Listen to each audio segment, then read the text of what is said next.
When I was growing up at Markham Elementary School in Vacaville, California, one of our favorite sports that we played at recess was kickball basketball. Now, y'all know kickball. Did y'all play kickball? Yeah, okay. So we did something different because, with kickball, there's this whole thing where you can throw the ball and peg the person. And, of course, injuries happen. And, I think it's survival of the fittest. Personally, you're going to get hit. Sorry, you're out. So we played a different version of it. It's called kickball basketball. And what happened is you would kick the ball, and then you would have to run all four bases, first, second, third, home. And what the other team that was trying to stop you, they would just have to make two baskets because we played out where the baskets were. And so you would go and get the ball, quickly get it to your shooters, and then your shooters, if they made two baskets before you got home, then you were out. I was a relatively decent shooter. I could make baskets. But I was usually never really picked early on because there was someone named Pat. Pat was a good 1.5 feet taller than me, and he was a big dude. So when he would kick the ball, it would sail. It was gone. So Pat was always chosen first. And then if you had Pat, there wasn't really a need to have a secondary shooter. So I got picked a little bit later.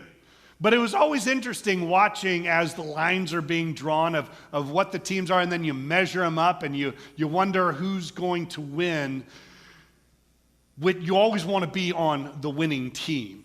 So what we're going to be finding out now is the battle lines around Jesus are being drawn. He has his disciples. He has a lot of people who follow him. And when we say the disciples, we normally think of the inner 12, but Jesus had a lot of disciples. He had over 500 at one point, especially when he was getting ready to be ascended into heaven. There were 500 people there following him.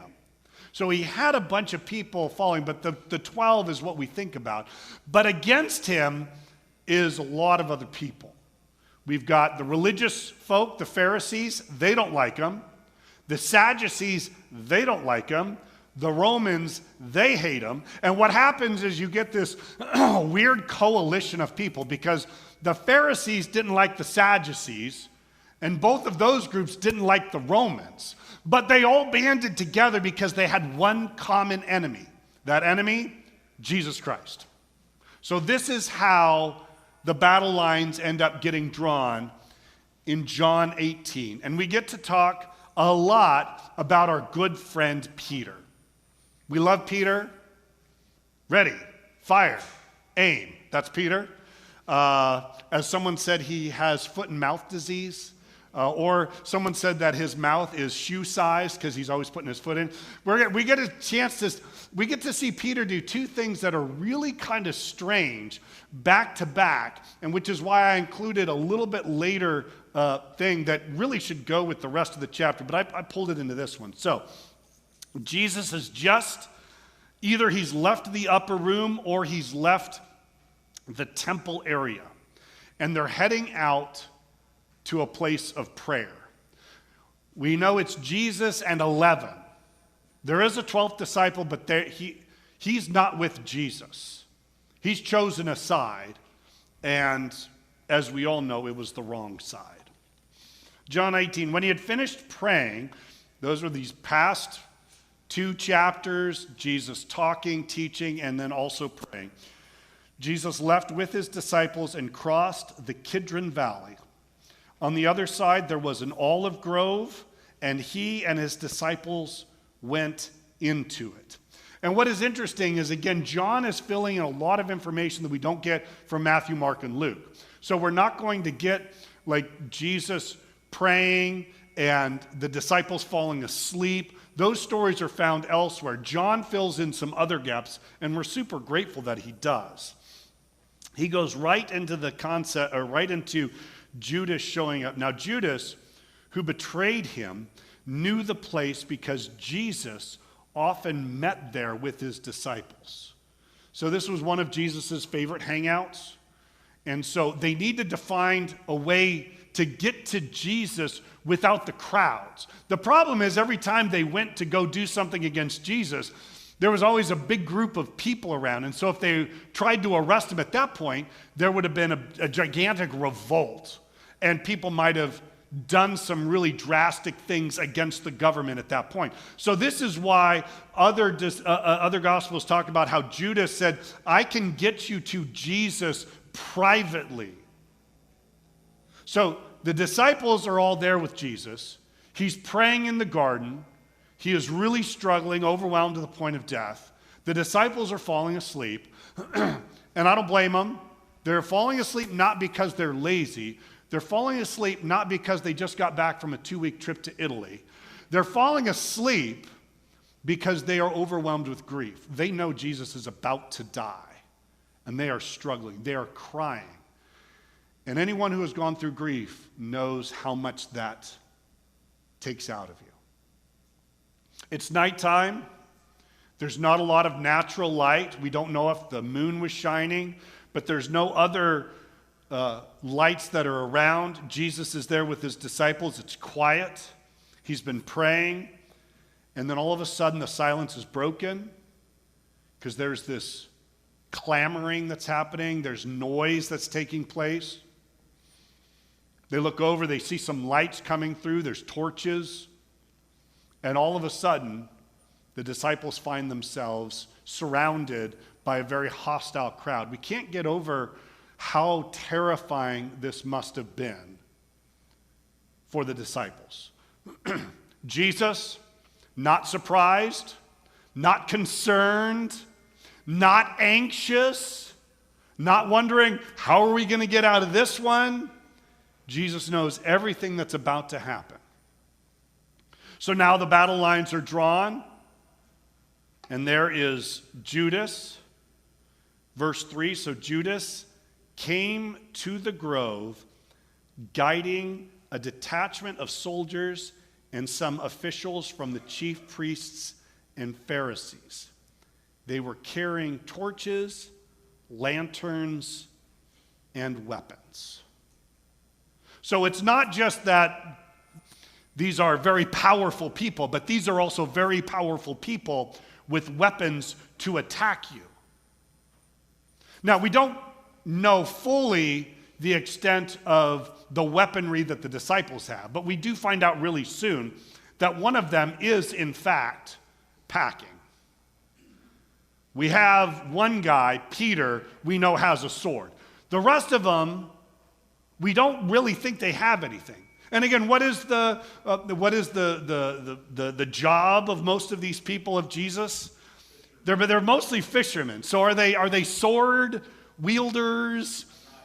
A knife maybe, because you got to do stuff. But yeah, so Peter's got, but the rest of them probably have nothing. So now it gets really tense because they come into the grove, the disciples and Jesus on one side, and everyone else on the other. And they are armed to the teeth. Again, it's looking bad. Jesus, though, as the text says in the next verse, verse 4, Jesus, knowing all that was going to happen to him, went out and asked them, "Who is it you want?" I just love this. When Jesus asks questions that he already knows the answer to. Do they want any of the disciples? Are the disciples on the radar of the chief priests, the teachers of the law, or the Romans? Nope. They are there for one reason and one reason only. And up until then, if they went out to go get them, either the crowd stop it, or if the crowds wanted Jesus to step out, what would happen? Jesus would just slip through the crowd. Somehow, he would find a way to get away. But now Jesus' time has come. Jesus is going to surrender himself. And so he goes out saying, "Who is it you want?" "Jesus of Nazareth," they replied. And then Jesus says the words that we've been tracking all through John.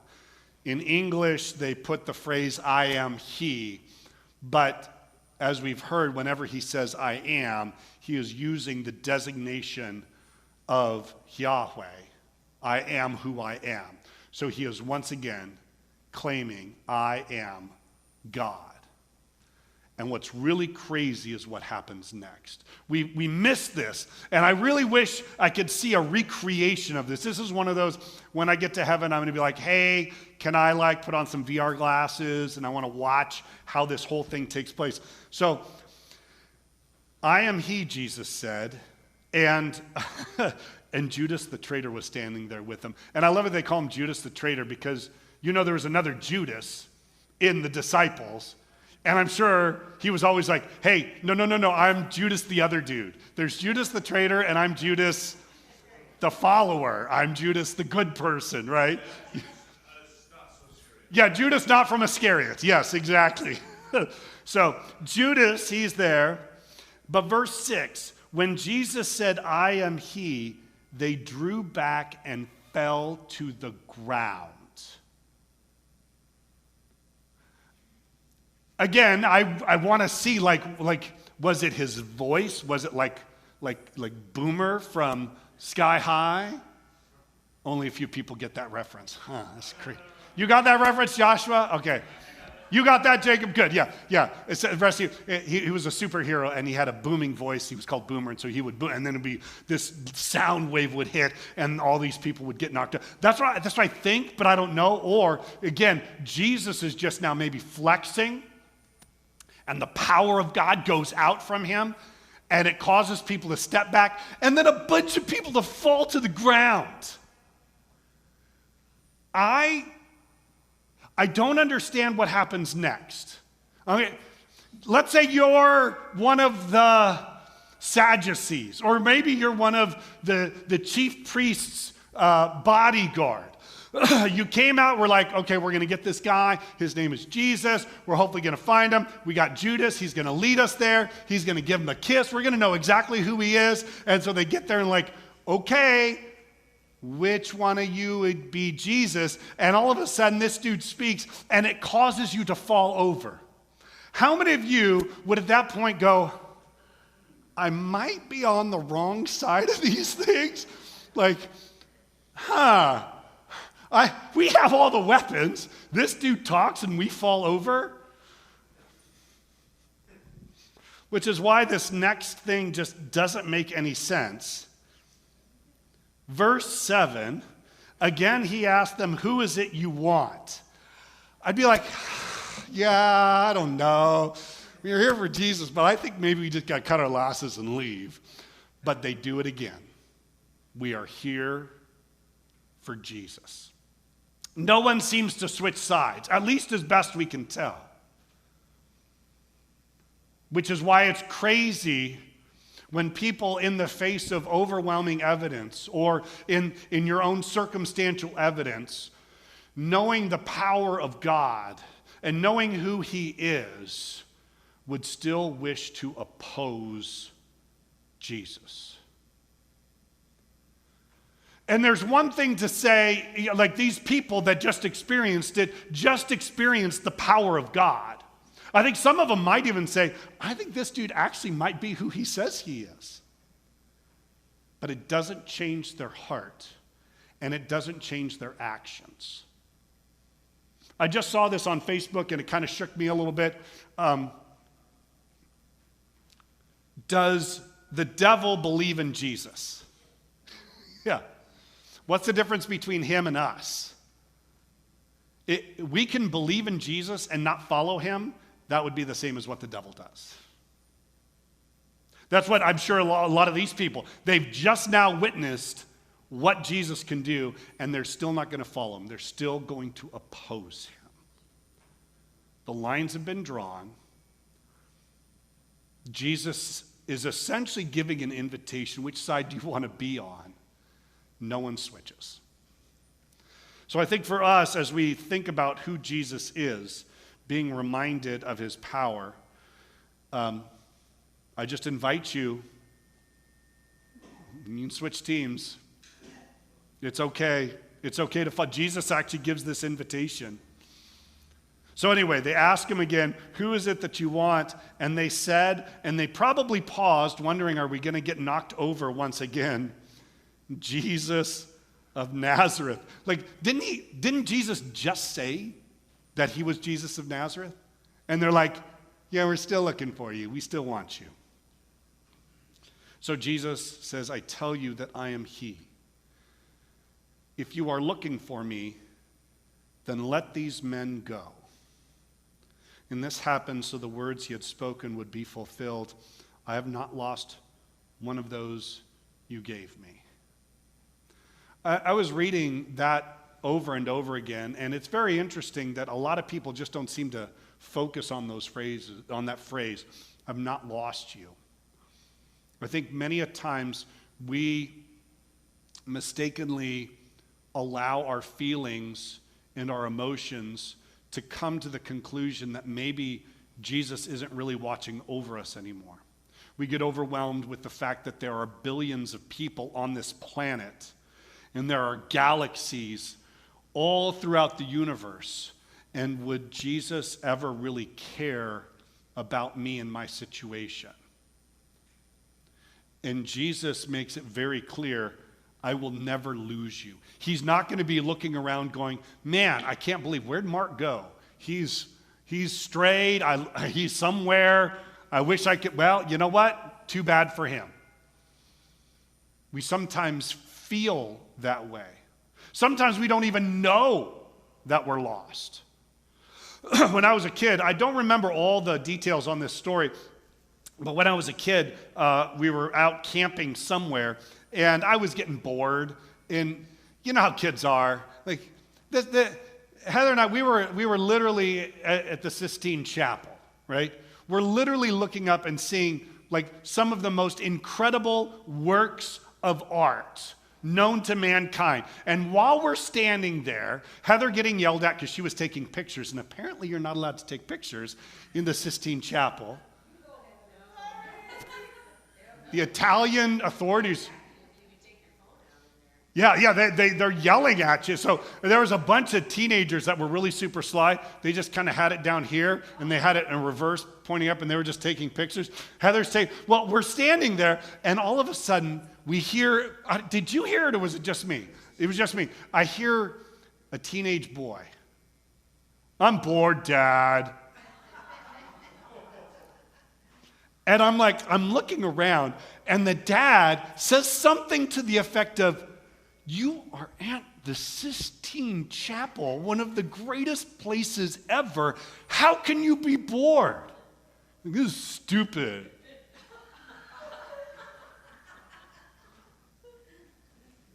I was bored. We were on some camp out. Whatever my parents were doing, I didn't really want to do it anymore. So I decided that I would just leave and just head back to the campsite. And I didn't know it, but at that point, what happened to my parents? They started freaking out because they lost me. And when you lose a kid, that is a terrifying, absolutely terrifying prospect. We lost Mark Thomas one time. We were in Disneyland. And we're just walking. We're heading close to the tiki room, right? We're like, oh, look at the Dole Whip. Oh, this is great. And all of a sudden we look around, and Mark Thomas is not with us. Oh, my. We panicked. We start freaking out. We don't know what to do. We're like, we've got to do something. And then I remembered, right as you're passing the tiki room, what's on the right-hand side? Bathrooms. Oh, yeah. And I'm like, hold on a second. And I march into the bathroom and there's Mark Thomas just using the bathroom. He wasn't lost, but we were freaking out because we had lost our child. My parents freaked out. They lost their child. I remember very vividly when I hear my name being yelled out, Mark, Mark. And I'm like, oh yeah, I guess I didn't tell my parents what I was doing. And so I unzip my tent and I come out, and my mom is like making a beeline towards me, and she has that look in her eye of super, super happy and super, super angry at the same time. I'm like, it's a weird look, like, is she gonna kill me or hug me? And I think it was a little bit of both, because she hugged me, but it was really super tight, and I thought like I was going to die. Yeah, they had lost their child.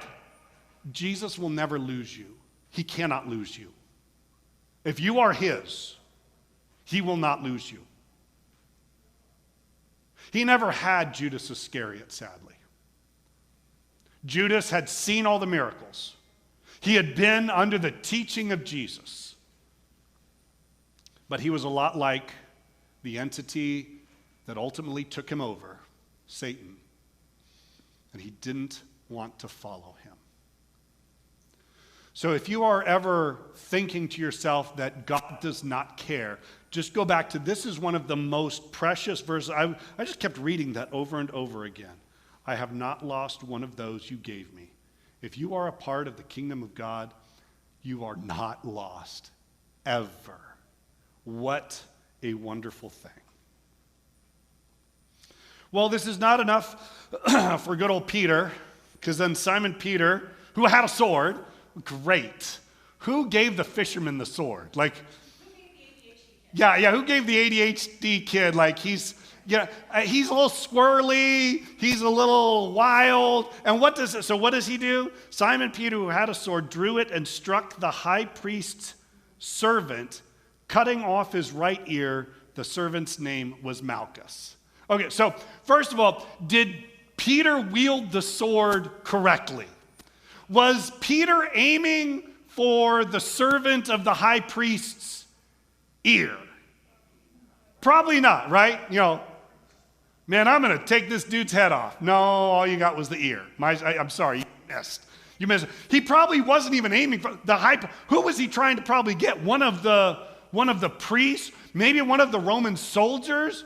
But Peter, he'd be crazy. He whips out the sword. He just starts flinging it around. And boom, off pops an ear. And then Jesus yells at Peter, "Put your sword away." Now, again, we don't have the exact order, but it is interesting. What does one of the other gospel writers say Jesus did with the ear? He put it back on. So again, I don't know the order. I mean, it seems to be either he commanded Peter to put it away, or he grabs the ear, puts it on the dude and says, "You're going to want to hear this. Check this out." And he puts it on it. Thank you, Jan. I greatly appreciate that.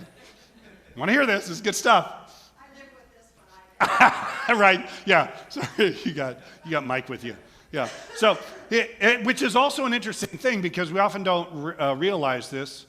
The significance of him healing Malchus is that it was his last miracle prior to his resurrection, prior to his death. Malchus, who was a servant of the high priest, which means he's kind of lower on the totem pole. I don't know if he wanted to be there. I don't know if he asked to be there. All he knows is that out of nowhere, a sword glances and chops off his ear. And what makes it very interesting is, what would be the penalty for Peter for chopping off the high priest's servant's ear? Death. He's gonna die. So I think Jesus, in this, first of all, this act of mercy to the person on the other side. Remember, the lines have been drawn. This guy, he watched as everyone got bowled over. Maybe he fell down too.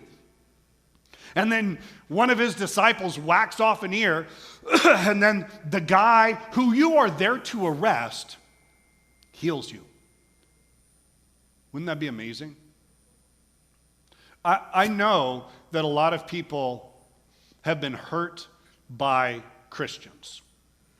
We know this. Maybe you've been hurt by a Christian. Maybe someone said something, maybe a pastor said or did something, and we are unfortunately in a day and an age where the harm that the church causes seems to get multiplied and amplified out into the world. In Jesus, seeing a person on the other side who was there to arrest him, was siding with the enemy and Satan, still loved him, still cared about him, and still healed him. Same thing with Judas. It's not recorded here, but when Judas comes to give him a kiss on the cheek, he actually asks him, "What are you here to do, my friend?"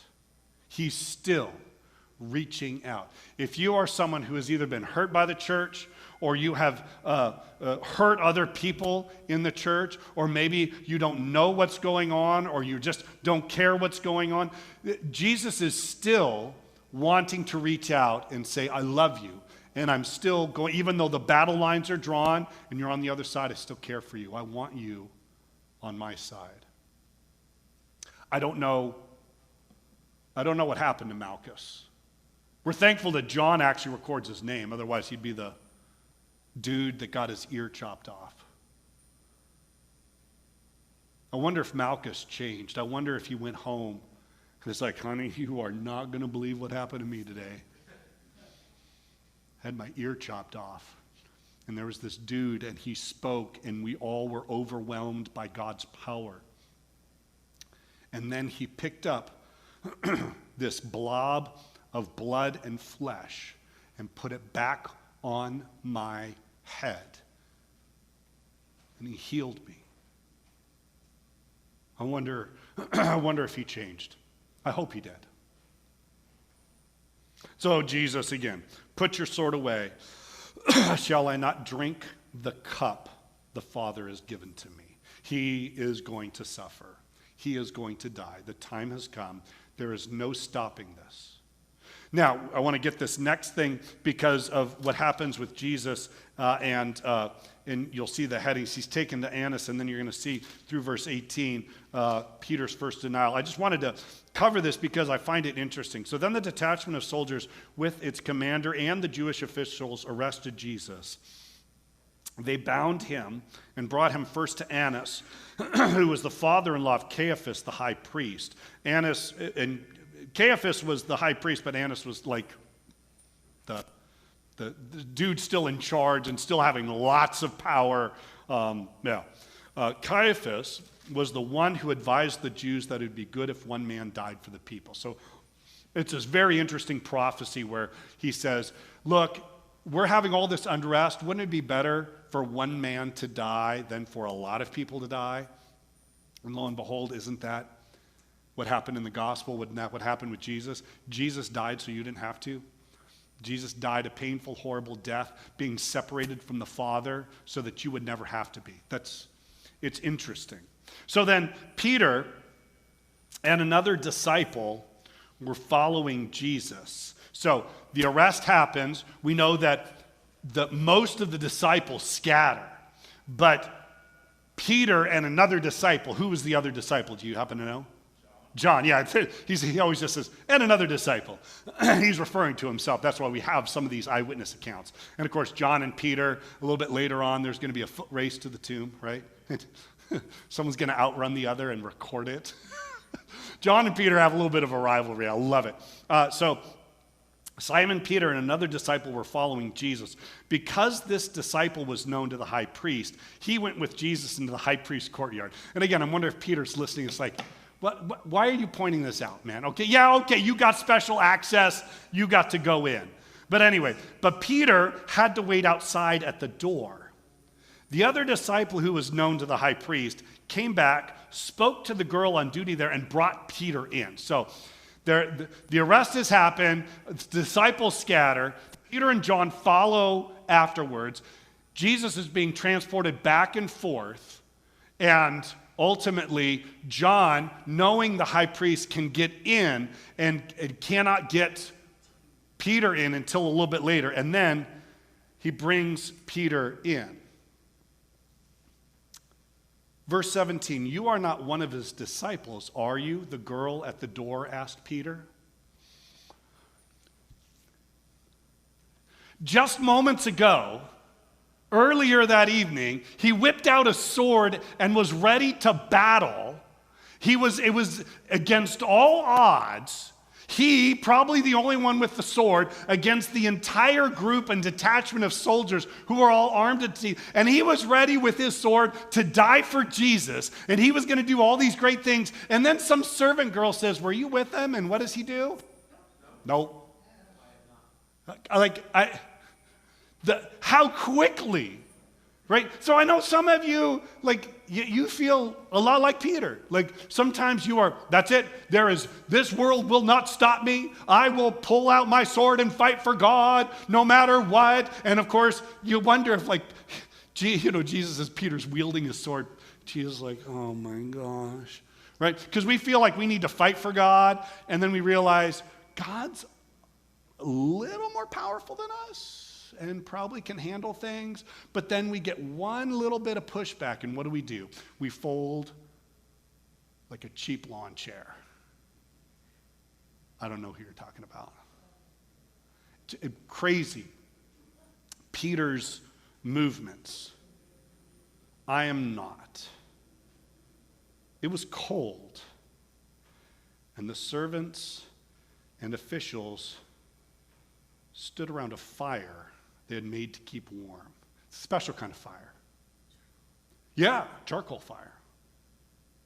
It's an interesting fire. They had names, just like Eskimos have different words for ice, right? At least that's what I'm told, or snow, something like that. So they had different words for fire. And so this wasn't a wood-burning fire. This was a charcoal fire, so it burned really well. It kept people warm that were around there. And you're wondering yourself, who cares about the type of fire? We'll find that out in a couple weeks when we get further into John. But I want you to sear this into your brain, that Peter is huddled around this special charcoal fire when he says, I don't know who Jesus is. Later on, there'll be another fire and another discussion. But if you feel like someone like Peter, you're always flip-flopping, you're always, I'm with God, and then all of a sudden you're not with God, oh, you are in great company. Did Jesus ever lose Peter? No. He was never lost. Did he wander? Did he stray? Did he do things that he wasn't supposed to do? Does it sound like every Christian that has ever lived? Yeah, that's all of us. We profess, we follow Jesus, and sometimes we are bold with our faith as if no one could stop us, like it's us against the world, and then all of a sudden we get some pushback and we fold. Jesus has not lost you. Maybe you feel lost. Maybe you feel like you have let God down. But know this, Jesus knows right where you're at. And he wants you to be on his team. The lines are drawn. Where are you at? I pray that you're with Jesus. Because if you are, you will never, ever, ever be lost. Let's pray. Father,